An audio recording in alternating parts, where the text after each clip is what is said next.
Good evening.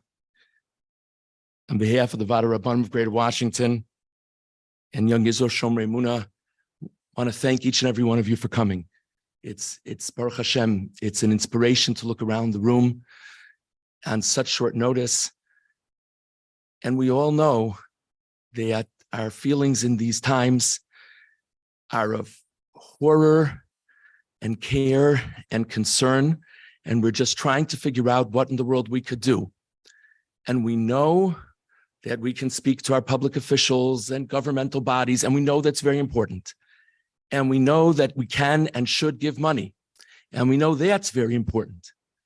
But we firmly, firmly believe that our tefillos, our prayers, carry so much power and so much potential. And we believe that our tefillos can so significantly impact the situation that we're so emotionally tied to right now. And we know that there's a unique power of tefillos harabim, of a community coming together for prayer. But I think there's another reason why so many people gathered on such short notice, which is that when we're talking about Israel, we're talking about our family. Many of us here, it's literally our relatives, our close friends. But for all of us, we think of the people of Israel as our family. And if we're worried about our family, it makes sense to come together with our family, to connect, to take inspiration from each other, and to daven together. And we're very honored at this very confusing time to hear words of reflection from the Rosh Yeshiva, Rabbi Lopiansky.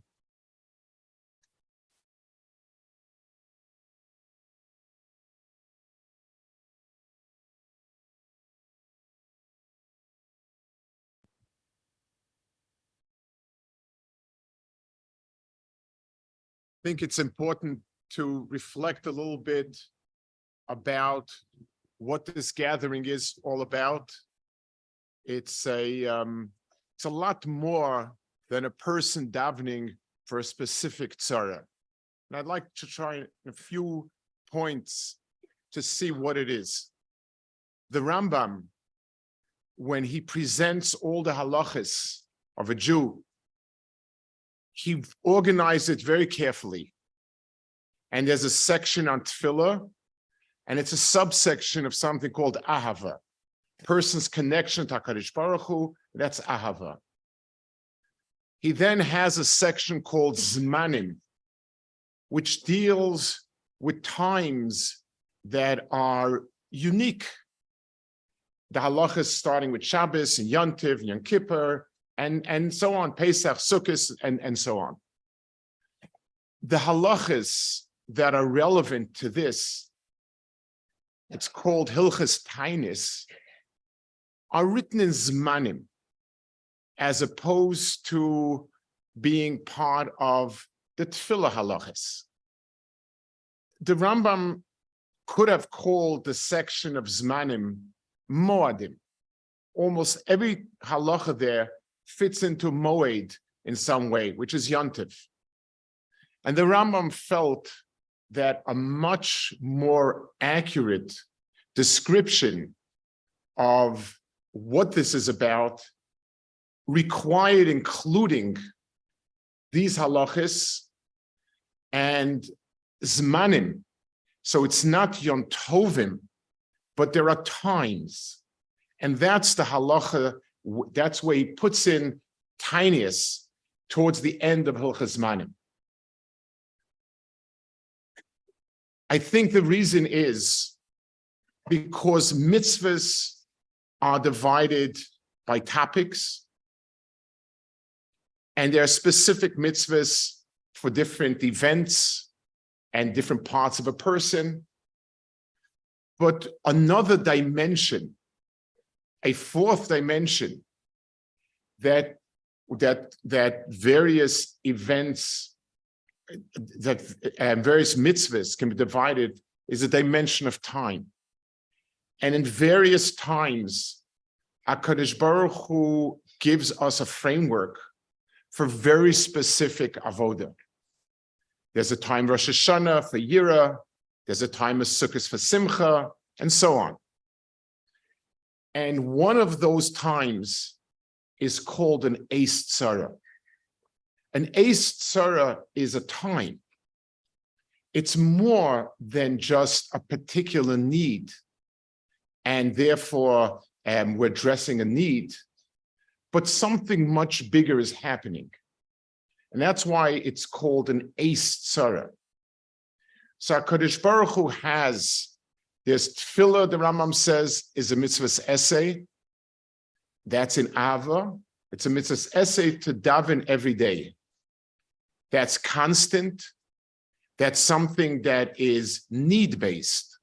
In other words, a person has needs. Every person, by definition, has needs, and the needs are day in, day out, and so on and so forth. And for that, we have a whole Shmoneh Esrei that covers the gamut of human need. But then there are times that are different. HaKadosh Baruch Hu is speaking to us through the times, not through a particular need. Particularly starts with me and my need. And times are given by HaKadosh Baruch Hu as man of Geula, as man of Simcha, as man of Kapara, as man of Chas V'Sholom, Tzar and Tzara. So the Rambam in Hilchos Tiny starts mitzvahs essay min Torah lizor kol ariya b'chatzotzros al kol tzara shetovo al hatzibur. So the primary mitzvah involved in this type of Eis Tzara is for a tzibur. The Rambam later at some point says that it applies to a yachid as well. But it's not clear if that's the Doraisa, if it's just by extension. The framework of the mitzvah is on a tzibur, because if it's a section of time, then it's measured by a tzibur. So moments when something affects the tzibur of Klal Yisrael, and this is something, the events are affecting the tzibur of Klal Yisrael. In every way that we can think about it. Eretz Yisrael, everyone has someone there, everyone knows someone there. And this is an Eis Tzara that comes to a tzibur, and it's a time, and it has its own structure and so on. It's difficult, as opposed to Rosh Hashanah and Yom Kippur and so on, where the Torah gives specific details of how to address the time and what's befitting and what's specific avodas, specific actions and activities that are appropriate. We don't have that so much in this type of Eis Tzara. Chazal did give us a framework which Rambam brings and discusses. Some of it are applicable, some of it not. So we'll try just to touch on a few points that we can sort of flesh out ourselves and sort of bring it lemaisa, so to speak. The first point is much of what the Rambam discusses is tefillah.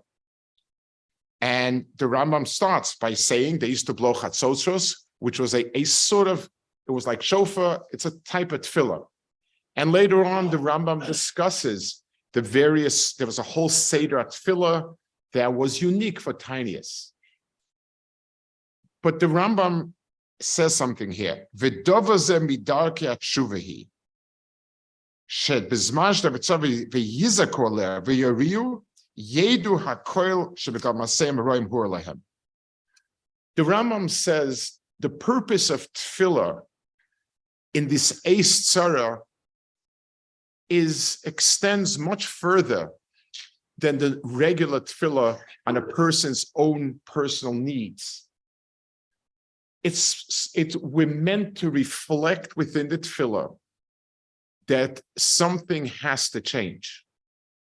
The tefillah is meant to be a catalyst. If I'm davening HaKadosh Baruch Hu, that means something has gone awry in the relationship. And I need to really ask myself, what? Yom Kippur, we take out a list from Aleph to Taf. and either generic list or we put in our own list.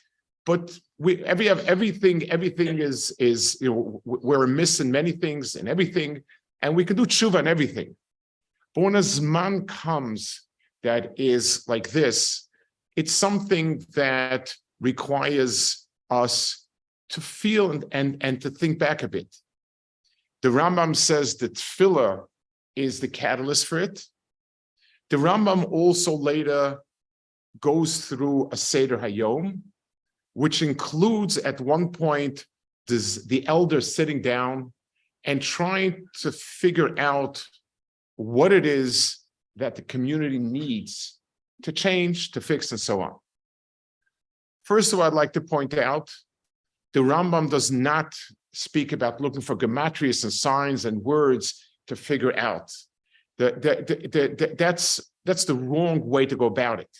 If a person needs that, that means he's not reflecting, he's not in tune himself. If he needs some sort of weird arrangement of words, gematrias, Rosh Tevis, and who knows what, where are you? Like, why aren't you reflecting? Why aren't you thinking about your meisim? That's not, it's missing the boat. So the Rambam speaks about the skenim getting together and so on. Again, this is something that is very, very hard for us. We don't have that type of structure and so on. We're missing, but it's something that we need to reflect on. And if we can pick something that we feel is a good takana, good inyan, then it's something that is part and parcel of what the Eis Tzara is supposed to generate. So thinking of something and something that can be helpful and so on, I think is extremely important. And I would like to suggest something. I'm not the right person. I'm in yeshiva. I'm not part and parcel of community davening at large and so on. But from time to time, in different places, different cities, and here, and davening here, sometimes here, sometimes. I'd like to humbly suggest something. Baruch Hashem, we've made, shuls used to be at different places and times, very foreboding places, very formal, very strict. And we want to draw people in and make it as embracing, as inclusive, and so on. And that has done many wonderful things in bringing people back. But a core part of Hilchas Tefillah is Omed Lifnei HaMelech. It's creating all the manners that we're standing with the feet together, not looking, taking 3 steps back, 3 steps forward. Those are all meant to make it very clear to us that whether we can't visualize it, but we can act it out. Omed Lifnei HaMelech. Hikun Likras Alekecha. The minig by Chassidim is to put on a gartel, just to show I'm buttoning up. When you go see somebody formal and so on, we do something. One of the things that has I think in the last years, that has really eroded that sense is that we bring the street in and we have our device with us when we're in shul. So it's bad enough if it quote unquote accidentally rings. And what if somebody's standing there and sort of scrolling because between, ben gavra legavra or in gavra, where's the Lifnei HaMelech? You're destroying, then you're not davening. The Reb Chaim says that Omed Lifnei HaMelech is a lot more important than Pirush HaMilos.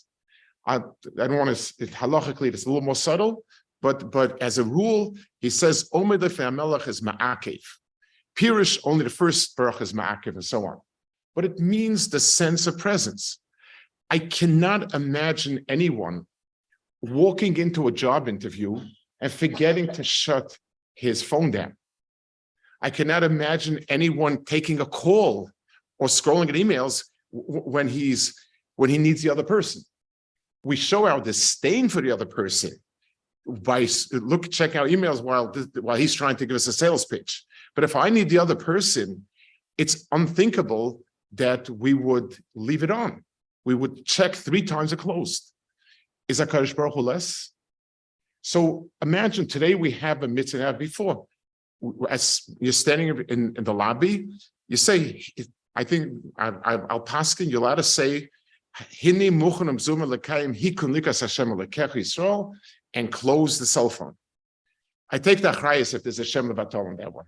That's it. It's something that will, it means that it restores a certain sense. This is different. A shul is a wonderful place of community, meeting people, embracing people, being friendly with people, and so on, is a wonderful part of a kehillah. There's a social hall for that, and that's the right place. It's an avoda gedola to embrace, to be friendly, and so on. Davening is between me and Hashem.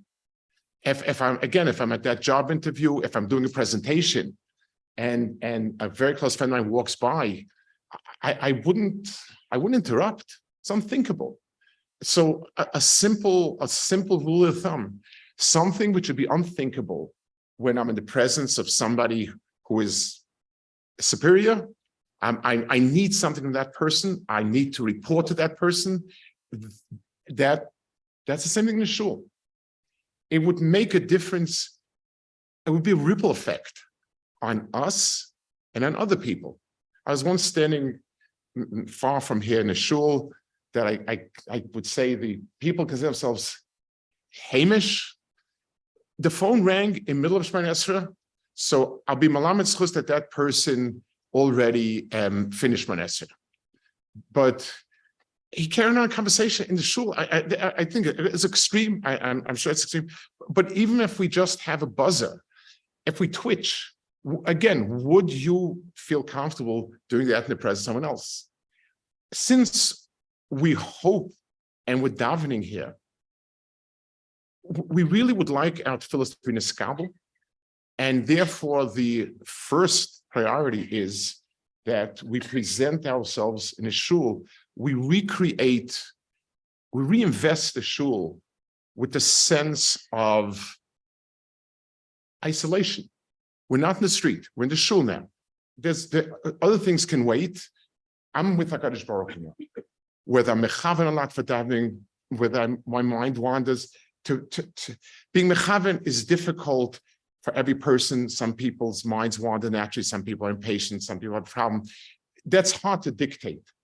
But to create the atmosphere, I think is something that we can do. And a second point, the Rambam also gives, the Rambam says, again, he's quoting the Mishnayos, there's a Seder Advarim where during certain parts, he says, you walk around like you don't answer people when you say hello.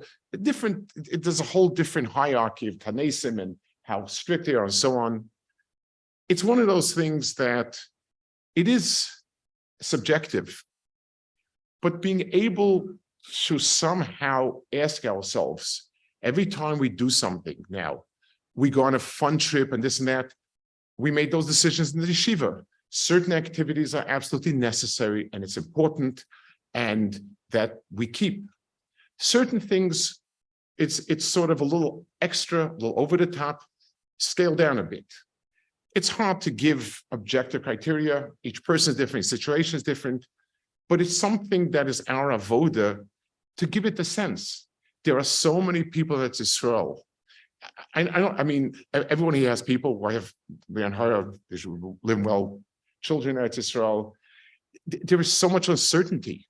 There are so many young men from our community who are about to march into a Gehenna. And who knows what's there. So besides what we do, we should walk around. Life is not usual. Things that we would allow ourselves to do and so on, it's not the time for it. There's a time that's suitable. And this is not a time when people are going through such yisurim in so many ways. Levayas are starting tomorrow. There are thousands of people in the hospital. There are so many young men and women waiting to go into. So everyone can pick for themselves, weigh everything that activities they engage in, and say, it's appropriate that I hold back. This is not the time. It's not the Bez Hashem, when HaKadosh Baruch Hu bring Yeshua, there'll be time to be more exuberant and do things that are a little over the top. So we're here, first and foremost, the davening is an activity within the framework of Eis Tzara. It's a Zman. We went through Yom Tovim, we went through Asas Meitshuva, went through Sukkos, and now HaKadosh Baruch Hu has given us an Eis Tzara, Rahman Hassan. It's an Eis Tzara because it's everyone's tzar and everyone's tzara. And Baruch Hashem, we feel that way. Baruch Hashem, everyone feels that it's their tzara. It requires a communal thinking. It requires thinking about not what the other person ought to do, but what activities that I do affect other people. In sense of, like we spoke about Kedusha B'Sakneses, if I do my share, it creates a certain, if I present myself to the shul, it has a ripple effect. And every person together will make that effect. Bez Hashem, the tefillos will be neskabel. And when the Yeshua comes, we will have lived through a tekufa that will have made a change in us. It will be a tekufa where we feel the bonds of community, when it's Eis Tzar Yaakov and everyone is in it. Hilchas Tinius starts with a communal need. Sukkos without a community is Sukkos. Pesach without a community is also Pesach. But this halachas is specifically focused community, even though some of it applies to personal tzars of Ramses later. And Bez Hashem, may we zeicha to the Yeshua as a community and to Gula Shlema, all of us together, Bez Hashem, and Klal Yisrael together.